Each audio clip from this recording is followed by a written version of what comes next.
Então, boa tarde para vocês, boa tarde a todas e todos. Vamos iniciar mais uma aula de Sociologia. Hoje a gente vai continuar o tema de trabalho com a questão racial, com as questões de relações sociais raciais no Brasil.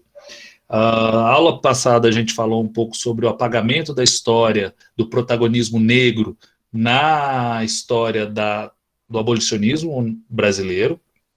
Então a gente falou um pouco sobre as figuras importantes e como foi construído a abolição da escravatura a partir de uma mobilização social e principalmente da mobilização da população negra, da população escravizada ou de ex-escravizados que lutaram pela abolição da escravatura, e essa história deles foi apagada, como se e o que acabou ficando para a história oficial e para o imaginário social, de maneira geral, foi que a abolição da escravatura acabou sendo uma dádiva dada pela princesa Isabel, pela família real, para as pessoas, para a população negra, e que por isso, inclusive, acabou caindo, né? Acabou perdendo o trono e o poder do Estado a partir de 1889, que foi a República. Na verdade, o que a gente percebe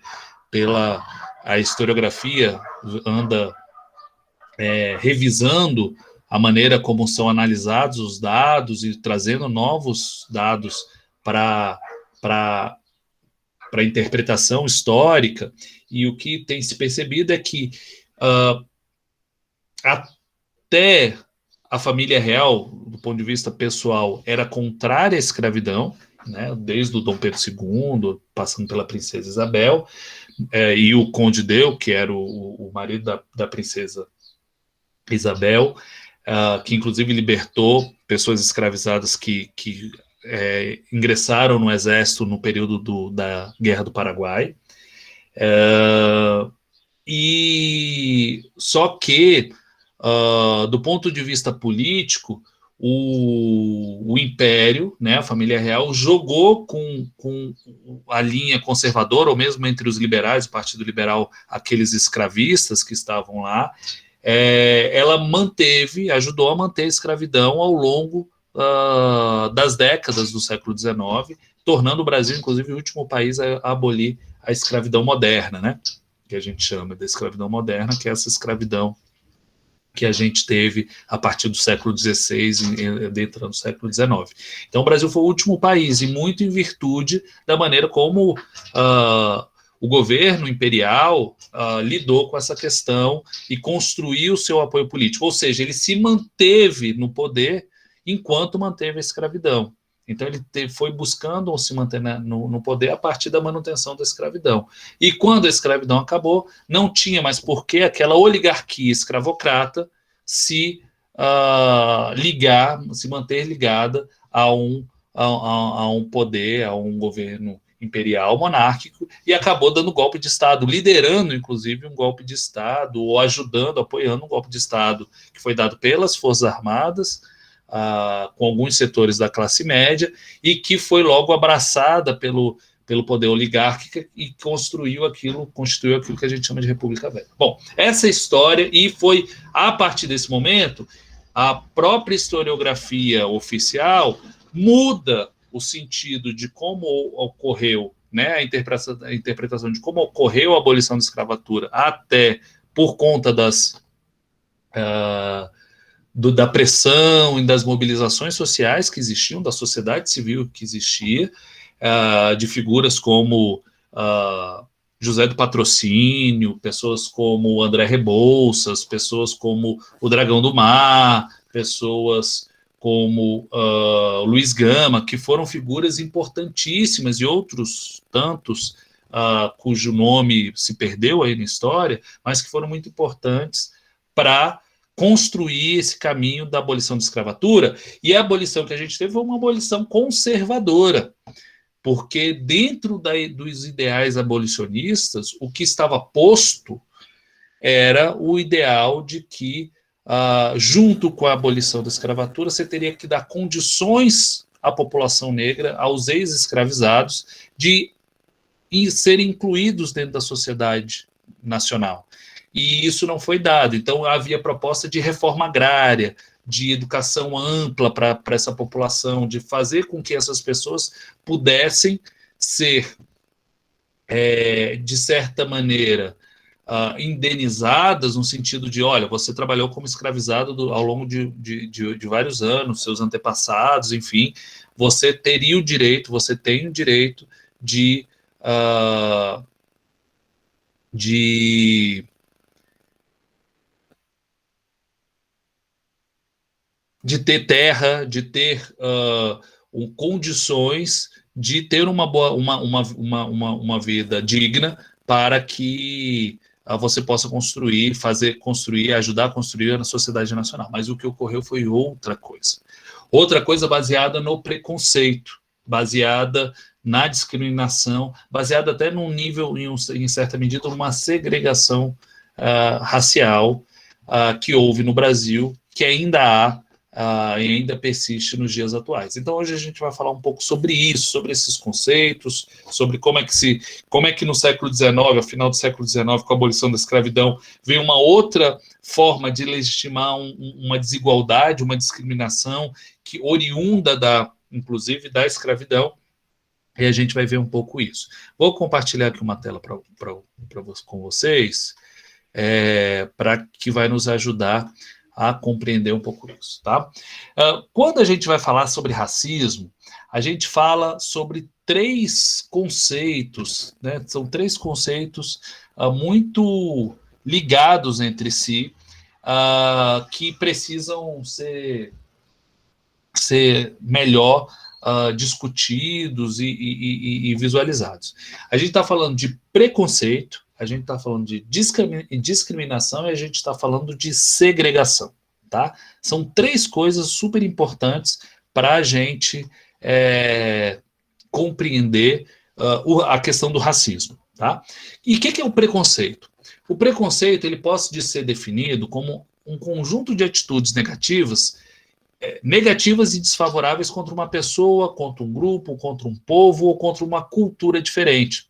Ela está baseada, essas atitudes negativas estão baseadas nos estereótipos negativos. E o que é um estereótipo? Basicamente, ele é um conjunto de ideias que a gente tem a partir de generalizações e ideias muito superficiais que rotulam comportamentos e características de determinados grupos, né? De determinadas classes, raças, nacionalidades, etc. Então, olha só, preconceito a gente está falando de uma atitude negativa. Isso significa o quê? O preconceito ele é manifestado, tá, nas relações sociais. Ele é uma ação social, tá? E ele se manifesta a partir dessas relações. Então, quando essas relações são tomadas, permeadas por esse tipo de atitudes negativas, né, perante o outro, e essas atitudes negativas estão relacionados a estereótipos, ou seja, essas generalizações de determinado grupo, a partir dessas ideias superficiais, a gente está falando que a gente está numa relação de preconceito, tá? E esse preconceito se manifesta das mais diversas maneiras, de maneiras sutis e maneiras menos sutis. Então, maneira sutil, por exemplo, que acontece, às vezes você está andando numa rua, vem uma pessoa, um homem negro, e você muda de calçada porque você tem medo desse homem negro. Se você não mudaria de calçada se fosse um homem branco, mas mudou porque é um homem negro, e a gente está falando de uma atitude preconceituosa. Se você tem preferências, por exemplo, em fazer contratações de pessoas pela boa aparência, a gente está falando de um preconceito que ele já está indo num nível além, tá? A gente já está num nível além porque isso nega, a negação de uma certa igualdade, a gente está falando de um momento em que prejudica uma pessoa, tá? Aí a gente está falando de discriminação, mas vamos voltar no preconceito. O preconceito, ele se manifesta das mais diversas maneiras, por meio de piadinhas, e pode ser preconceito racial, mas pode ser preconceito relacionado a gênero, por exemplo. Quando você vê alguém fazendo uma cagada no trânsito, e olha, é uma mulher, e você fala, ih, só podia ser mulher. a gente está falando de preconceito. Ah, pode ser que aquela mulher basicamente fez uma burrada no trânsito, mas quantos homens não fazem burradas e cagadas no trânsito e você não fala assim, só podia ser homem mesmo, sabe? E geralmente não se fala isso, porque não há esse preconceito em relação a um homem dirigindo quando comparado a uma mulher dirigindo. Então, nesse sentido, a gente está falando de preconceito. Pode se manifestar numa forma de uma piada, por exemplo. O quanto de piadas machistas ou racistas que a gente tem que perduram até hoje. Esse preconceito pode, uh, pode ter a ver com, enfim, com determinadas atitudes que, quando, por exemplo, você ouve uma pessoa falando um tipo algum determinado linguajar, você já acha que aquela pessoa não é inteligente, né? Ou quando você vê uma pessoa que é negra ou que é da periferia e tal, e você fala assim, nossa, você fulaninho ele é preto, ele é negro, ele é isso, mas até que é inteligente, sabe? Esse mais, ele até que é inteligente. Ou seja, você está afirmando, né, que existe determinado preconceito. Então, o preconceito, na verdade, ele é até constituinte do nosso íntimo. Por mais ele não se mostra apenas nas relações raciais, ela se mostra em relações de grupos, de nacionalidades, falando assim, você viu um francês e fala, ih, rapaz, esse cara não deve tomar banho. Estamos falando de preconceito. Quando você vê um brasileiro, alguém furando fila e fala, só podia ser brasileiro, que no Brasil todo mundo fura fila. Então, essa coisa pode ser um preconceito, pode se manifestar contra si mesmo, né? E isso acontece, assim, não, porque a gente no Brasil aqui dá jeitinho para tudo. Então, tem a questão, esse preconceito se manifestando de determinadas maneiras e ganha muitas vezes o preconceito até áreas, isso é uma coisa importante, não é só no senso comum, mas ele ganha áreas muitas vezes de eruditismo, né? Ou seja, você ser erudito, né? Ele ser até áreas científicos. A gente vai ver um pouco sobre isso, o discurso da eugenia, enfim, dos discursos pseudocientíficos que legitimaram, em certa medida, a discriminação racial. Então, o preconceito ele é gerador de uma série de problemas, tá? Quando esse preconceito, e esse preconceito, como eu falei, não é somente, o preconceito não é manifestado somente quando a gente fala de relações raciais, quando a gente fala de relações de gênero, outras formas de identidade, outras formas como com relações de gênero e de orientação sexual, com relação a, a,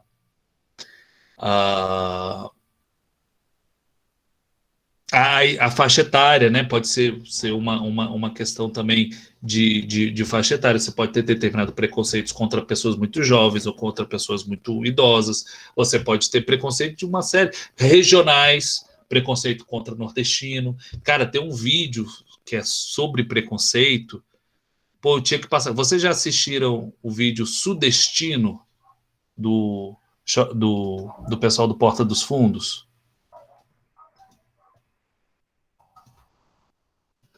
Escreve aí no.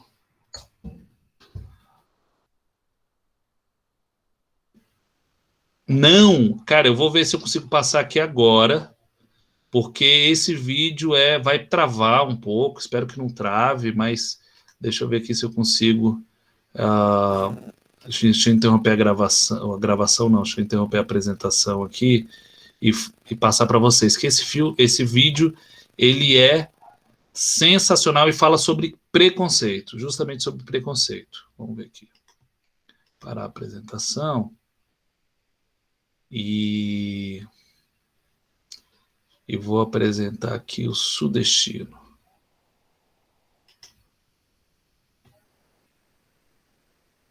Existe uma coisa melhor que viajar? Claro que sim. Viajar com até 50% de desconto.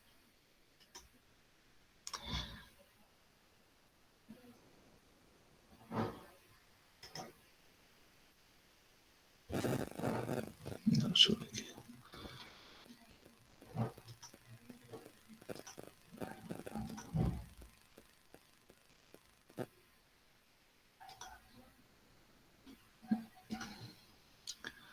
Deixa eu ver aqui.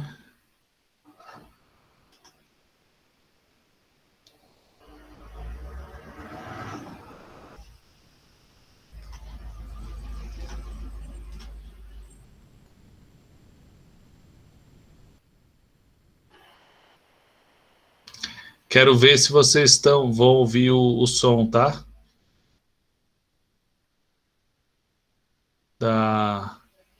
A tela está compartilhada, né? Vocês estão vendo o Gregório do Vivier? Sim. Deixa eu ver o som. Não, Vivo TV não.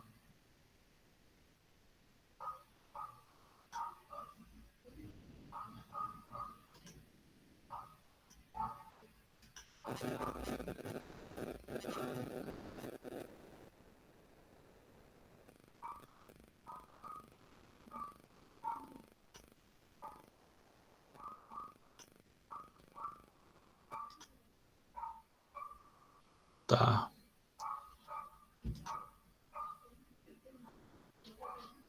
Tá, vamos lá ver se consigo. A áudio tá, beleza. Acho que agora vai.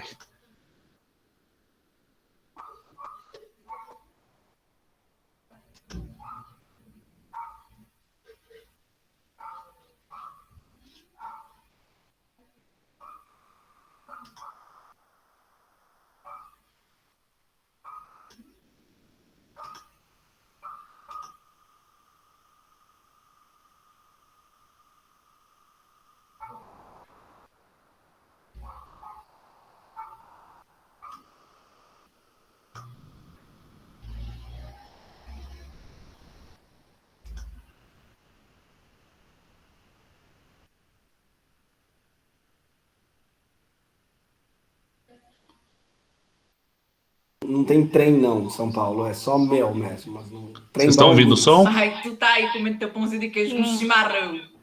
Também não. Chimarrão é sul e pão de queijo é Minas, de novo. É. Ai, O som está sendo reproduzido? Sim. Ah, beleza, então.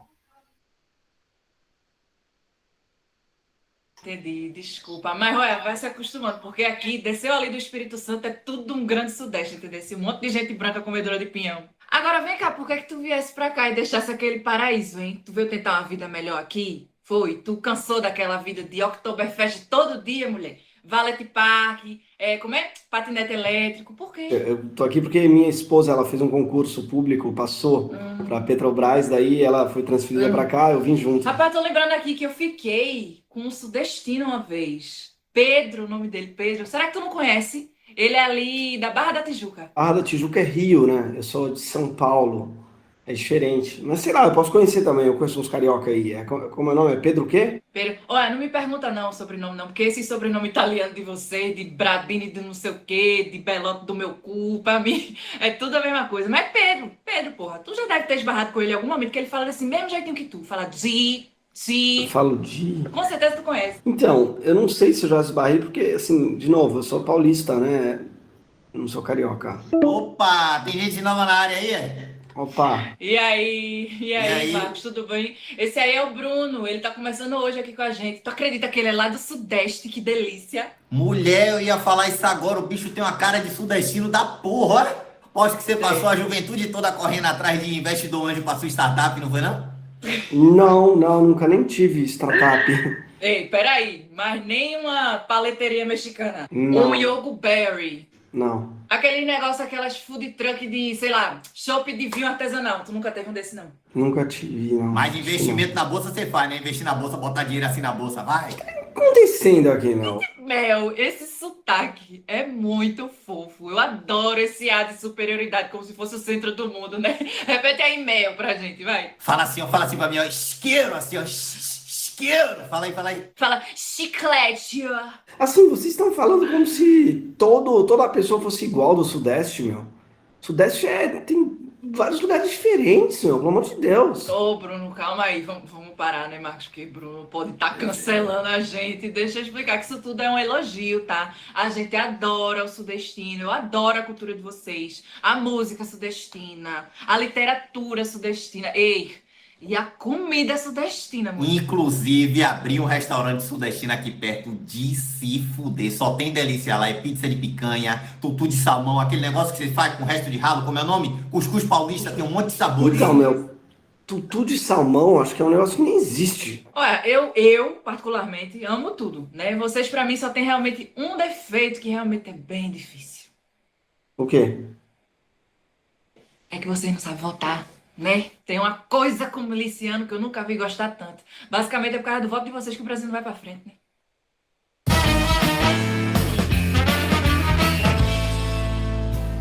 E aí, meu? Essa festa temática sudestina tá da hora!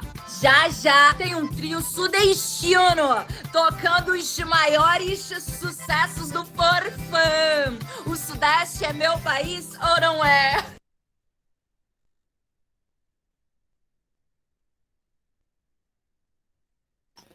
Sensacional, né? Vocês conseguiram ver, assistir tudinho? Direitinho? Travou?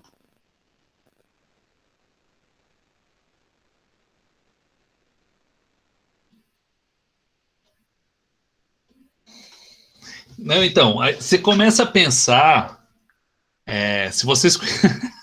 Minha família é do Rio, né? Minha família é carioca. Então, esse tipo de preconceito com o povo do Nordeste, e inclusive o carioca médio, digamos assim, não chama nem o nordestino de nordestino, ele chama o nordestino de Paraíba, para tu ter noção como é que é o nível de preconceito, né? E é isso, quantas vezes a gente, talvez em Brasília até um pouco menos, porque Brasília tem uma configuração populacional aqui também muito de múltiplas origens. Eu tenho a impressão de que aqui é um pouco diferente a maneira como são tratadas as pessoas de várias regiões do país. Mas é isso, a tendência nossa, da grande imprensa, da grande mídia, é a gente generalizar aquilo que é do Nordeste como nordestino e sem inclusive, distinguir muito as várias múltiplas regiões que o Nordeste tem, né? E acho que o maior exemplo disso, de como isso entrou no imaginário social, de como isso é parte... Vocês não são da época, mas eu sou da época de assistir novelas da Globo, que tinha algumas novelas que se passavam em alguma cidade fictícia, e era uma cidade fictícia do Nordeste. E é isso, do Nordeste, não era da Bahia, não era de Pernambuco, não era da Paraíba, não era de Alagoas ou de Sergipe, enfim, não era do Nordeste. E quem fazia os personagens, os atores, eram, em grande maioria, para não falar na totalidade, eram pessoas do Sudeste, eram em grande quantidade de cariocas e paulistas, principalmente. E inventavam sotaque, tinham um sotaque, eles tinham até aula de sotaque nordestino. E quando você conhece o Nordeste, você sabe que não existe o sotaque nordestino, você tem uma série de variações de sotaque, variações linguísticas, a depender de cada região. Alguns estados, inclusive, maiores, como a Bahia, por exemplo, você tem uma variedade dentro do próprio estado da Bahia, uma variedade muito grande, inclusive. Mas, enfim, só para mostrar para vocês como é que isso ocorre e qual é o nosso nível de estranhamento quando a gente inverte essa questão do preconceito, né? E isso tem vários... Tem um filme também, quando a gente está falando de preconceito, formação de preconceito, é um filme francês, estava no Netflix, que um cara, ele bate a cabeça... Não, ele bate a cabeça e acorda, enfim, e quando ele acorda, há uma inversão de papéis. Os homens passam a ser tratados como as mulheres na sociedade e as mulheres passam a ser tratadas como homem. Eu acho que assim, eu não sou um homem fácil. O nome... Je ne suis pas un homme facile. Alguma coisa desse tipo em francês, e aí inverte essa lógica dos preconceitos relacionados à questão de gênero, né? Então, o homem como sexo frágil, o homem como a mulher como dominadora do homem, enfim, tem uma série de elementos ali, o homem como um ser irracional e a mulher como um ser racional e lógico. E aí, quando você começa a ver como é que é tratado o homem nesse sentido, e o homem passa a se enxergar, inclusive, a partir de determinado momento, como é que a gente estranha esse negócio? E como é que a gente não estranharia se fosse justamente o contrário, que é o que ocorre? Eu acho que esse sketch do Porta dos Fundos, ele é muito feliz. Ele é muito feliz nessa situação.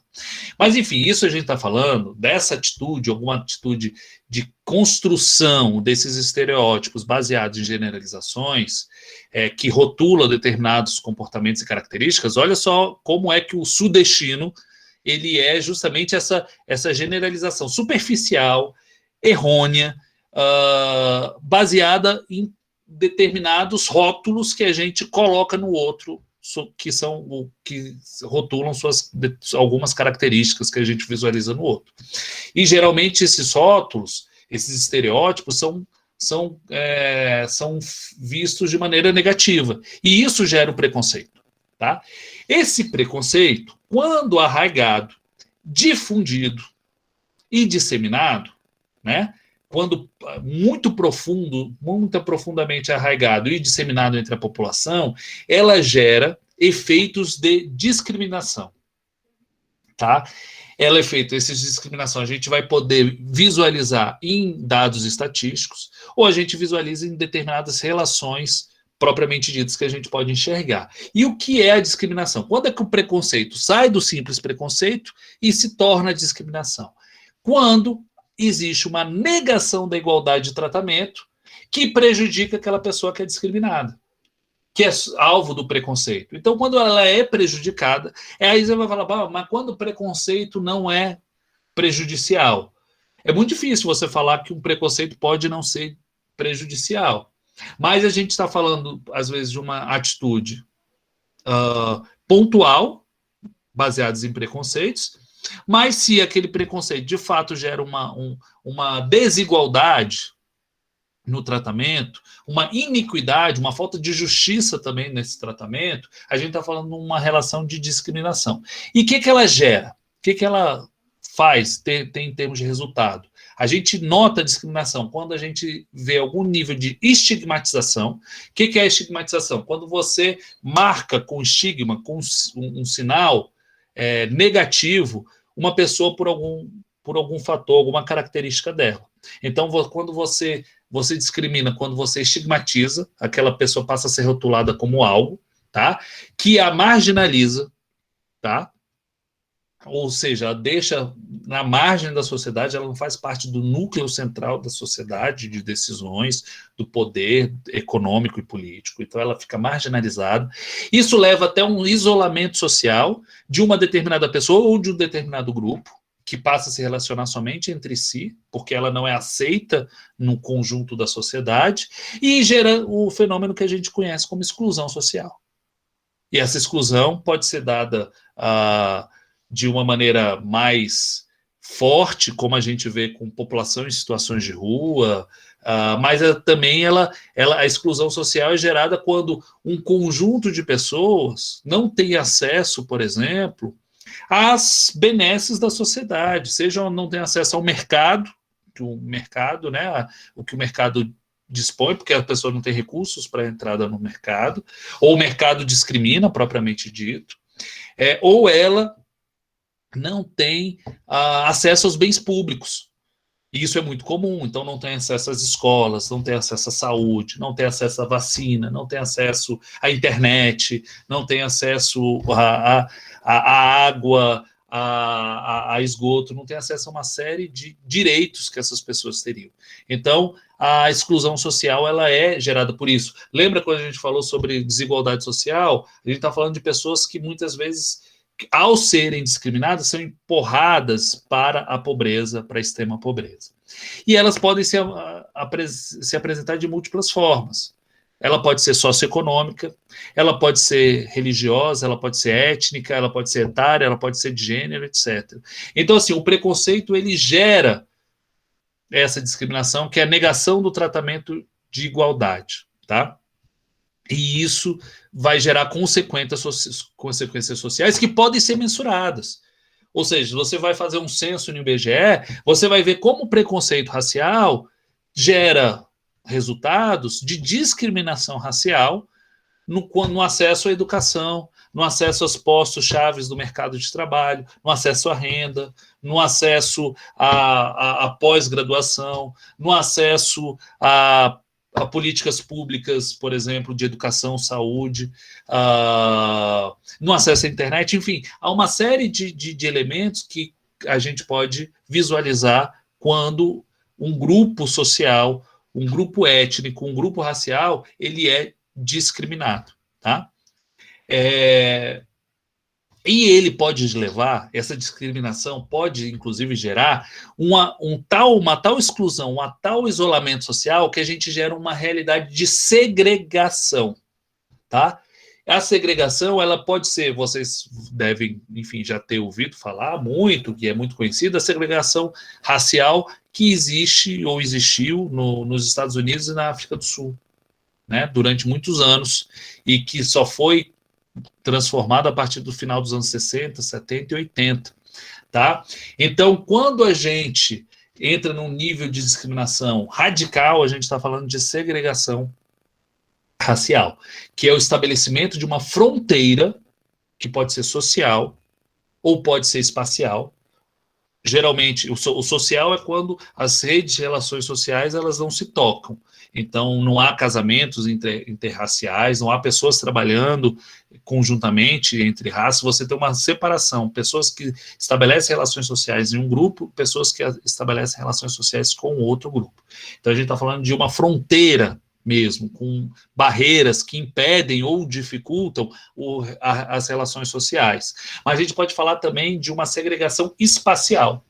Uma segregação que é um corte espacial que pessoas de determinados bairros, determinadas cidades, de determinadas regiões não cruzam ou têm dificuldade para cruzar para outras regiões. Então, a gente percebe isso muito claramente, por exemplo, na situação de apartheid que houve na África do Sul, que havia isso, proibições. Geralmente, essa segregação, ela sempre é um ato de violência de um grupo sobre outro. Isso é importante, ele é um ato de violência. Ela não é uma escolha, tá, digamos assim, da população minoritária, das minorias raciais, e minoritária não necessariamente tem a ver com o número de pessoas, as minorias, a gente está falando do espaço de poder, uma minoria nos espaços de poder que essas pessoas ocupam. Por exemplo, na África do Sul, a população negra é muito maior do que a população branca, mas a população negra é sociologicamente considerada uma minoria. E por que ela é uma minoria? Porque ela não tem acesso aos espaços de poder. Por que as mulheres são consideradas minoria, sendo que as mulheres são maioria da população? Porque a elas é negado o acesso ao espaço de poder. Vide quantidade de mulheres que estão no Congresso Nacional, que são ministras do Supremo Tribunal Federal, que são ministros de Estado do governo federal, que são prefeitas, que são governadores de Estado, que são vereadoras, que são executivas de empresas. Então, por isso, as mulheres, mesmo sendo maioria populacional, em termos de número, elas são consideradas minorias sociais. Você pega na Bolívia, por exemplo, tivemos eleição ano passado. A Bolívia é um país cujas minorias são indígenas. As minorias indígenas, que são minorias políticas, minorias do ponto de vista sociológico, mas elas são maiorias em termos populacionais, porque a população indígena foi sempre alijada do processo dos processos econômicos e do acesso aos espaços de poder. Como no próprio Peru, onde agora o Castilho ganhou muito recentemente, acabou de tomar posse no Peru, e muito em virtude porque aos indígenas peruanos, que são a maioria da população, que vivem na maior parte do país, a essas pessoas, a essas populações indígenas, de origem indígena, né,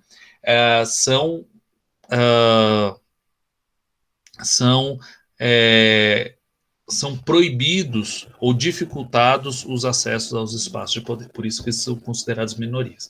Então, quando essa discriminação ela se radicaliza, essas minorias sofrem o processo de segregação, que é um ato violento de apartação social. O apartheid é justamente a apartação social que sofre essas pessoas. Por quê? Porque eles querem, esse grupo que detém o poder, eles querem se manter à distância desse grupo discriminado. E muitas vezes, a segregação é imposta por leis, né? Geralmente ela é criada a partir de leis, mas não apenas. Não seria absurdo a gente dizer que o Brasil também nós temos uma realidade de segregação espacial, por exemplo, nas cidades. Você pega o próprio exemplo de Brasília. Você vai no plano piloto, você vai no restaurante no plano piloto, o plano piloto é um lugar de pessoas brancas, né? A população branca está no plano piloto. Você vai a São Sebastião, você já vê uma população negra presente. Você tem uma segregação espacial, você tem cerca de 20 quilômetros separando São Sebastião do plano piloto, tá? Você tem uma luta da população do Lago Norte para evitar ter uma ponte que ligue o Paranoá e outras cidades à Asa Norte, passando pelo Lago Norte, porque a população do Lago Norte quer se manter segregada, a população branca do Lago Norte quer se manter segregada do restante da população. Então a gente tem, quando a gente está falando do Rio de Janeiro, a gente tem uma segregação espacial que ela, em termos de distância, ela é muito diferente de Brasília, o oposto de Brasília. Brasília tem grandes espaços entre a periferia e o centro, né, a periferia pobre e o centro rico, mas você tem no Rio de Janeiro, por exemplo, uma segregação espacial entre o morro e o chamado asfalto. Né, as populações das favelas que estão nos morros e outros bairros, enfim, que foram destinados à população negra, e você tem o asfalto onde está a população branca. Né? Então você tem essa segregação espacial, evidentemente muito próximas, um colado ao outro, mas a população branca, não que não tenha branco morando na favela, mas você vai pegar a grande parcela da população que mora em favela, que não tem acesso ao saneamento básico, que muitas vezes depende de gato para fazer luz, ou seja, de ligação clandestina para luz. Então essas a gente está falando de uma segregação espacial também. Em São Paulo é mais parecido com Brasília. São Paulo você tem uma periferia pobre, uma periferia que é mais negra e um centro mais rico e branco. Então a gente está falando também de segregação. A gente pode falar de segregação também nas escolas que segregavam por sexo, né, por gênero. Então, os meninos iam estudar em determinadas escolas, as meninas iam estudar em outras escolas. Há uma separação espacial. As meninas iam ter aulas de determinadas matérias nas suas escolas femininas, ou seja, voltadas, elas iam até aprender a ler e escrever e contar, mas a educação das meninas seria voltada para a preparação de mulheres, né, de boas mulheres, e a escola dos meninos ia ensinar outras coisas voltadas para ensino da população de elite, inclusive, de homens e de cidadãos. Então você tem essa segregação também, que pode ser por gênero, etário, enfim, pode ser de diversas formas. Então, o que a gente falou aqui, e eu vou encerrar por hoje, a gente volta. A semana que vem a gente não tem aula, porque temos a Semana de Ciência, Cultura e Arte. Mas na semana seguinte a gente volta, vai falar sobre racismo e eugenia, vamos falar sobre multiculturalismo, a gente vai falar sobre outros conceitos que são importantes para o entendimento dessa questão. Hoje é importante que vocês consigam distinguir o que a gente trata de preconceito, discriminação e segregação racial, especialmente, mas não apenas racial. Tá bom, gente? Alguma dúvida, alguma questão, ou ficou claro? Ficou claro. Beleza, então agradeço aí.